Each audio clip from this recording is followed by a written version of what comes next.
साथियों को नमस्कार, जय भीम, जय भारत। साथियों, सबसे पहले तो आपका सबका स्वागत है कि आप लोग यहाँ पर आए। और जैसा कि आपको पता है कि आज हम इस मुद्दे पर प्रेस वार्ता कर रहे हैं। आप हैं विशाल गाजीपुरिया, आप हैं सपना बौद्ध, जिन्होंने गाना गाया था कि देश विक्रेता आया।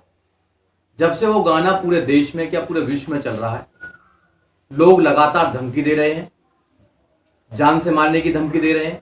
इनका 2 साल का बच्चा है, उसको उठाने की धमकी दे रहे हैं। यहाँ तक कि इनका जो स्टूडियो था, छोटा सा एक स्टूडियो था, उसको भी जलाने का काम किया। मैं वहाँ पर्सनली गया था, हमारी व्यवस्था कैसी है, और मैंने लाइव भी किया था। इनका घर दिखाया था कि वो छप्पर पड़ा हुआ था वहाँ पर। उसमें ये संघर्ष कर रहे हैं दोनों साथी।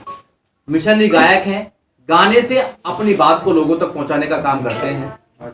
जैसे ही वो गाना गाया तो जितने भी शरारती तत्व थे, गुंडे लोग थे, वो लगातार इनको धमकी देते रहे। और अभी इनके फोन पर एक धमकी आई थी 2 दिन पहले। वो कह रहे थे कि हम तुम्हें गांव में ढूंढ के आए हैं, तुम्हारे स्टूडियो पे ढूंढ के आए हैं, तुम कहां हो, तुम्हारे हाथ पैर काट देंगे जिससे कि कोई दूसरा इंसान ऐसा गाना ना बनाए। क्या इस देश के अंदर आजादी के बाद 70 साल देश को आजाद हो गए हैं, 70 साल के बाद भी क्या हम अपनी बात को कह नहीं सकते हैं? क्या हमें अधिकार नहीं है? संविधान में हमें फंडामेंटल अधिकार है कि हम अपनी बात को कह सकते हैं, राइट टू फ्रीडम। अगर हम किसी अपनी बात को कहते हैं तो इस देश के अंदर कोर्ट है, कचहरी है, पुलिस है, सब कुछ है। उनको अगर कोई प्रॉब्लम नहीं है तो फिर ऐसे जो शरारती लोग हैं जो लगातार धमकी दे रहे हैं, यहां तक कि इनको मारने की प्लानिंग चल रही है दोनों लोगों को, इनके परिवार को, तो उसके संदर्भ में आज ये प्रेस कॉन्फ्रेंस रखी गई है। आपके माध्यम से हम कहना चाहते हैं कि इनको सुरक्षा मिलनी चाहिए, क्योंकि जो लोग काम कर रहे हैं ये छोटा मोटा काम नहीं है, ये जन जागरण का काम है। विशाल की जान को खतरा है, सपना की जान को खतरा है, इनके परिवार की जान को खतरा है। अब ये दिल्ली में आज बैठे हुए हैं, दिल्ली में इनको बुलाया गया है, तो दिल्ली से अपने गांव भी जाना है इनको कभी ना कभी, तो खतरा तो बना रहेगा। मगर जब सरकार से हमने बात करी, जो धमकी लगातार आती है, उनके रिगार्डिंग हमने एक FIR भी कराई है। FIR है जो 30 तारीख को कराई थी, 30 अक्टूबर को FIR कराई थी। ननोहरा थाना एक है, वहां पर FIR कराई थी विशाल गाजीपुर और सपना बौद्ध ने, उनके खिलाफ। आज तक उसमें कोई कार्रवाई नहीं हुई है। सरकार से SSP से इन्होंने बात करी तो SSP ने कहा कि हाँ हम देखेंगे, आपकी सुरक्षा की बात करेंगे, मगर कोई सुरक्षा नहीं दी गई है। क्योंकि वो सुरक्षा इसलिए नहीं दे रहे हैं क्योंकि सरकार कभी भी नहीं चाहती है कि जो सरकार की नीतियां हैं, उन नीतियों के खिलाफ अगर कोई व्यक्ति बात करता है या कोई उजागर करता है तो उसको या तो जेल में डालने का काम करते हैं, धमकी दिलाने का काम करते हैं, तो वो सुरक्षा नहीं मिल पाएगी। तो आपके चैनल के माध्यम से हम लोगों को बताना चाहते हैं कि आप लोग मदद कर रहे हैं और ज्यादा मदद कर रहे हैं इनकी। और जो विशाल गाजीपुर और सपना बौद्ध है वो उभरते गायक हैं, मिशनरी गायक हैं, वो लोगों की आवाज को घर घर में पहुंचाने का काम करते हैं। वो देश की स्थिति को अपने गाने के माध्यम से लोगों को बताने का काम करते हैं कि देश में हो क्या रहा है। सारा देश सोया हुआ है, आपने देखा लॉकडाउन पूरे देश में चल रहा है, फिर दोबारा शायद लगने की उम्मीद है। तो लॉकडाउन के समय भी वो लोग अपने घरों पर, ऐसी स्थिति में परिस्थिति में भी वो लोगों को जनजागरण करने का काम कर रहे हैं। क्या ऐसे लोगों को धमकी जो लोग देते हैं, क्या उनके खिलाफ कार्रवाई नहीं होनी चाहिए? अगर कार्रवाई नहीं होती क्यों नहीं हो रही है? क्या सरकार की इसमें सहनाई है? सरकार जानबूझकर ये प्रताड़ित कर रही है। अब मुझे तो ये आशंका है कि सरकार के लोग हो सकते हैं जो इनको लगातार धमकी दे रहे हैं, इनके पीछे पड़े हुए हैं, इनके घर तक रैकी कर रहे हैं। कुछ भी हो सकता है आने वाले समय में। आज समय है कि देश के लोग बचाएं। जब इन्होंने अपील करी थी कि जब मेरा या तो कुछ हो जाएगा, मर्डर हो जाएगा, या मेरे परिवार में कुछ प्रॉब्लम हो जाएगी, जब समाज के लोग आएंगे क्या मुझे देखने के लिए? जब तो बड़े बड़े काफिला लेके आ जाते हैं, बड़े बड़े लोग आ जाते हैं। आज मैं आपसे उम्मीद कर रहा हूं कि मेरी मदद की जाए, तो हम लोगों ने मदद करने का काम किया। मैं ही नहीं कर रहा, बहुत सारे लोग, देश के ज्यादातर लोग इनकी मदद करने का काम कर रहे हैं, क्योंकि एक दूसरे की अगर मदद करेंगे जब भी बात करवाएगी। मैं चाहूंगा कि विशाल गाजीपुरिया हमारे बीच में, वो भी अपनी बात को रखें कि वो समाज को क्या कहना चाहते हैं, देश को क्या कहना चाहते हैं। आप अपनी बात को रखें। साथियों, बड़ा आश्चर्यचकित हो रहा है कि ये समाज में कैसे कैसे लोग हैं जो अन्याय के खिलाफ को जब आवाज उठाता है उसको लोग दबाने का प्रयास करते हैं। साथियों, आप सभी को पता है कि हम दोनों हस्बैंड वाइफ हैं, मैडम सपना बौद्ध, विशाल गाजीपुरी, और हम दोनों लोग बहुजन मिशन सिंगर हैं। काफ़ी आप बहुत दिनों से हम लोग को सुन भी रहे थे। ये जो गाना हम लोग गाए, आया देश विक्रेता, इस गाने को आप काफ़ी लोग पसंद किए। ये देशों विदेशों में बजाय कोई दूरा नहीं, आप लोग बता भी रहे हैं, सुन भी रहे हैं। साथियों, इसमें हमने किसी का नाम तक नहीं लिया। मैं देखा देश की व्यवस्था डगमगा रही है, देश की संपत्ति उथल पुथल हो रही है, तो हम एक सिंगर हैं, एक व्यक्ति की आज़ादी है, हम ही अपनी बात रखें संगीत के माध्यम से, गायन के माध्यम से। उसके बाद जो गुंडे तबके के लोग हैं उनको ये बात हजम नहीं हुआ और उन लोगों ने मुझे फ़ोन करके जान से मारने की धमकी दिए और बोले कि तुम्हारा हाथ पैर काट देंगे। मैडम को भी भला बुरा लोगों ने बोला, हमारे बेटा को किडनैप करने की बात कर रहे हैं।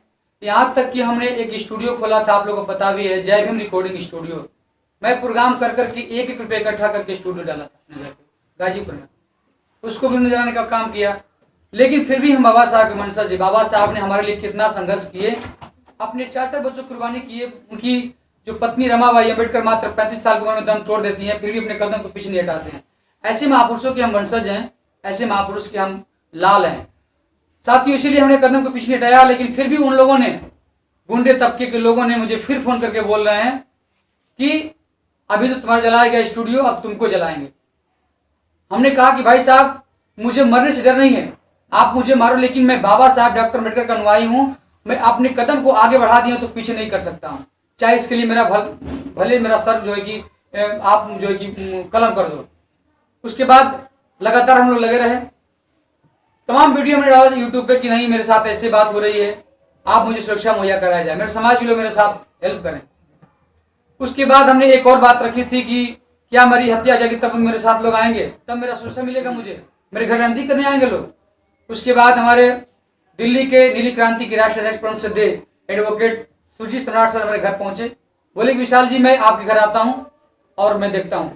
आए घर पे और आने के बाद 12 बजे रात में पहुंचते हैं मेरे घर पे और आने के बाद 3 बजे तक हम लोग बातचीत करते हैं। फिर सुबह होता है मेरे घर पे भी जाते हैं, मेरे घर का वीडियो भी करते हैं, आप लोग देखे भी होंगे। क्योंकि हमने कहा कि सर मेरा वीडियो मत ना करिए घर का, क्योंकि मेरा घर थोड़ा सा ज़्यादा वो नहीं है, लोग क्या कहेंगे।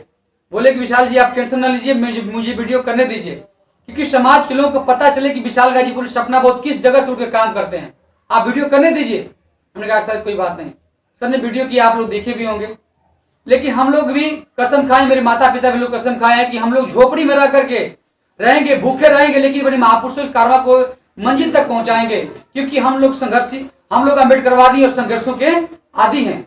इसलिए साथियों हम लोग अपने कदम को आगे बढ़ाएं, पीछे नहीं कर सकते हैं, चाहे इसके लिए भले विशाल गाजीपुर सपना बहुत की जान चली जाए। और आप, मुझे खुशी है कि आप लोग मुझे विशाल गाजीपुर सपना, और सर ने बोला कि आपने अकाउंट नंबर शेयर करें, मैं अकाउंट नंबर शेयर किया। आप लोगों ने मुझे मदद कर रहे हैं और करें भी, क्योंकि जरूरी भी है, आप लोग के सपोर्ट से मुझे आगे बढ़ना है। मैं आप लोग से एक और अपील करता हूं कि आप लोग के साथ हम लोग हैं। अब आप लोग की मर्जी क्या करना चाहते हैं। मैं भी चाहता हूं कि दिल्ली में मैं शिफ्ट हूं और दिल्ली में रह करके मैं क्रांति करूं, समाज के बीच जाऊं आऊं और अपने बेटा परिवार के साथ मैं कहीं रह सकूं। मुझे आप लोग कहीं जगह दें, सुरक्षा दें। और इसी के साथ मैं एक और बातें कहना चाहूंगा आप लोगों के बीच में कि साथियों, ना संघर्ष से ना मुश्किल तो क्या मजा है जीने में, और आंधी तूफान थम जाएगी जब लक्ष्य रहेगा सीने में। आज मेरा लक्ष्य सीने में कि बाबा साहब के संघर्ष को, बाबा साहब के कारवा को मैं इस दुनिया के कोना कोना तक पहुंचाऊंगा। इसके लिए भले मेरा सर कलम हो जाएगा।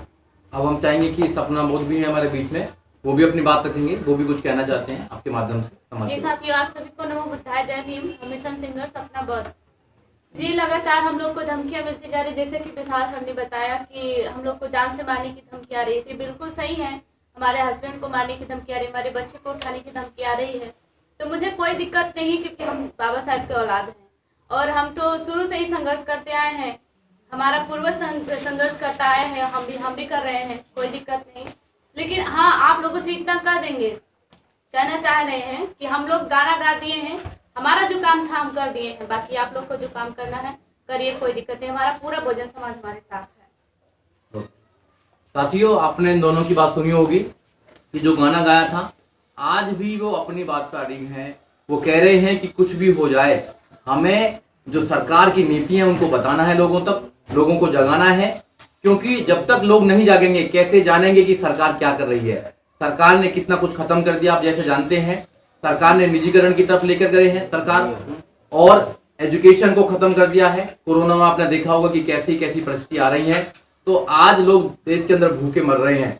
आप जाएंगे, देखेंगे, नेट पर देखेंगे तो 19 करोड़ लोग रात को भूखे सोते हैं। ये लॉकडाउन से पहले की व्यवस्था थी। अगर लॉकडाउन के बाद की देखेंगे, लगभग 25 करोड़ देश के अंदर लोग भूखे सोते हैं। कौन लोग हैं वो? उनकी जो चिंता सरकार कर नहीं रही है। जब सरकार काम नहीं कर रही है तो सरकार के खिलाफ तो कहना पड़ेगा, मगर सरकार का रवैया क्या हो रहा है?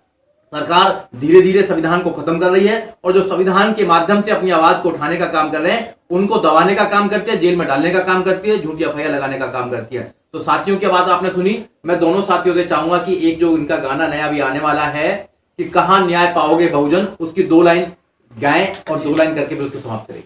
देखिए, आप लोगों को पता है कि इस देश में हम लोग जो लड़ाई लड़ रहे हैं उसके लिए न्याय नहीं मिल पा रहा है। अपने हक अधिकार की लड़ाई लड़ने के बाद भी न्याय नहीं मिल पा रहा है। उस पर भी मेरा एक गाना रिलीज होने वाला है, कल लॉन्च हो जाएगा आप लोग के माध्यम यूट्यूब पे, वेजी म्यूजिक कंपनी पे। गाना है, कहाँ न्याय पाओगे बहुजन, कहाँ न्याय पाओगे, कहाँ न्याय पाओगे बहुजन, कहाँ न्याय पाओगे।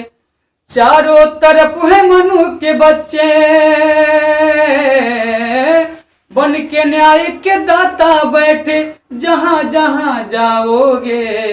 कहाँ न्याय पाओगे बहुजन, कहाँ न्याय पाओगे, कहाँ न्याय पाओगे बहुजन, कहाँ न्याय पाओगे। न्याय की गलियों में चपरासी से लेकर मुनसफ तक, अरे केवल मनुवादी ही मिलेंगे संसद से सड़क तक, संसद से सड़क तक। केस लड़ेगा जो भी तुम्हारी, होगा वो भी कोई व्यापारी। केस लड़ेगा जो भी तुम्हारी, होगा वो भी कोई व्यापारी। सिर्फ लुटे ही जाओगे, कहाँ न्याय पाओगे बहुजन, कहाँ न्याय पाओगे। साथियों, आप लोग न्याय मिलेगा, आप लोग को एक होना होगा।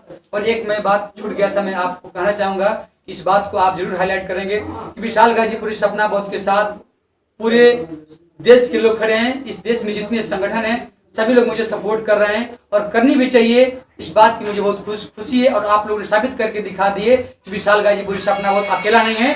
विशाल गाजीपुरी सपना बोध के साथ पूरे देश के संगठन है, पूरे सर्व समाज के लोग हैं। साथियों, पूरे देश